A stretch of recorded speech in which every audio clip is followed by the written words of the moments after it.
नमस्कार मित्रों, एक बार फिर से आपका बहुत बहुत स्वागत है आपके चैनल कमल की बातें में। तो आज की इस वीडियो में हम बात करने वाले हैं कि शूरपणखा ने क्यों बसाया मक्का मदीना। तो दोस्तों जानते हैं, अगर आप भी ऐसी ही मजेदार वीडियो देखना चाहते हैं तो चैनल को सब्सक्राइब जरूर कर ले। रामायण में सभी राक्षसों का वध हुआ था, लेकिन शूरपणखा का वध नहीं हुआ था। उसकी नाक और कान काट कर छोड़ दिया गया था। वह कपड़े से अपने चेहरे को छुपा कर रहती थी।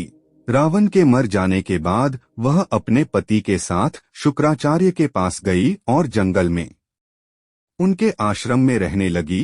राक्षसों का वंश खत्म न हो इसलिए शुक्राचार्य ने शिव जी की आराधना की। शिव जी ने अपना स्वरूप शिवलिंग शुक्राचार्य को देकर कहा कि जिस दिन कोई वैष्णव इस पर गंगा जल चढ़ा देगा उस दिन राक्षसों का नाश हो जाएगा। उस आत्मलिंग को शुक्राचार्य ने वैष्णव मतलब हिंदुओं से दूर रेगिस्तान में स्थापित किया, जो आज अरब में मक्का मदीना में है।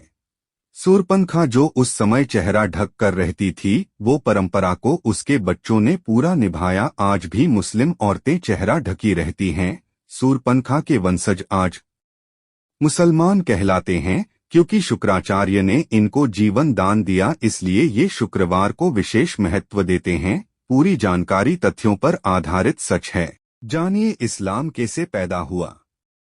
असल में इस्लाम कोई धर्म नहीं है, एक मजहब है, दिनचर्या है।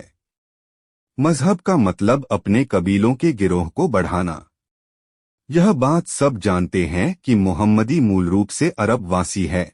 अरब देशों में सिर्फ रेगिस्तान पाया जाता है। वहां जंगल नहीं है, पेड़ नहीं है, इसीलिए वहां मरने के बाद जलाने के लिए लकड़ी न होने के कारण जमीन में दफन कर दिया जाता था। रेगिस्तान में हरियाली नहीं होती। ऐसे में रेगिस्तान में हरा चटक रंग देखकर इंसान चला आता, जो कि सूचक का काम करता था।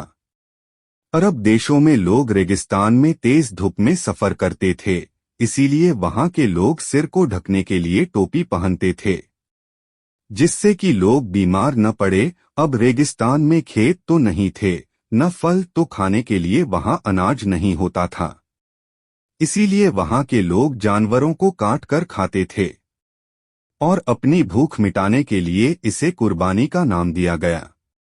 रेगिस्तान में पानी की बहुत कमी रहती, इसीलिए लिंग मूत्रमार्ग साफ करने में पानी बर्बाद न हो जाए, इसीलिए लोग खतना कराते थे। सब लोग एक ही कबीले के खानाबदोश होते थे, इसलिए आपस में भाई बहन ही निकाह कर लेते थे। वर्टिकल बार रेगिस्तान में मिट्टी मिलती नहीं थी मूर्ति बनाने को, इसलिए मूर्ति पूजा नहीं करते थे। वर्टिकल बार खानाबदोश थे, एक जगह से दूसरी जगह जाना पड़ता था, इसलिए कम बर्तन रखते थे और एक थाली में 5 लोग खाते थे। वर्टिकल बार कबीले की अधिक से अधिक संख्या बढ़े, इसलिए हर एक को 4 बीवी रखने की इजाजत दी। अब समझे, इस्लाम कोई धर्म नहीं, मात्र एक कबीला है और इसके नियम असल में इनकी दिनचर्या है। वर्टिकल बार नोट पोस्ट पढ़ के इसके बारे में सोचो। इस्लाम की सच्चाई अगर हर हिंदू माँ बाप अपने बच्चों को बताए कि अजमेर दरगाह वाले ख्वाजा मोइनुद्दीन चिश्ती ने किस तरह इस्लाम कबूल न करने पर पृथ्वीराज चौहान की पत्नी संयोगिता को मुस्लिम सैनिकों के बीच बलात्कार करने के लिए निर्वस्त्र करके फेंक दिया था, और फिर किस तरह पृथ्वीराज चौहान की वीर पुत्रियों ने आत्मघाती बनकर मोइनुद्दीन चिश्ती को 72 हूरों के पास भेजा था, तो शायद ही कोई हिंदू उस मुल्ले की कब्र पर माथा पटकने जाए।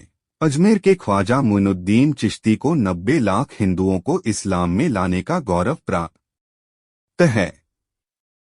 मोइनुद्दीन चिश्ती ने ही मोहम्मद गोरी को भारत लूटने के लिए उकसाया और आमंत्रित किया था। तो दोस्तों, इस वीडियो से किसी की भावना को ठेस पहुंचाना नहीं है, यह सिर्फ एक जानकारी की वीडियो है। इस वीडियो जरूरी नहीं कि यह पूरा सही हो, यह वीडियो हमने बताने वालों के माध्यम से कहा है।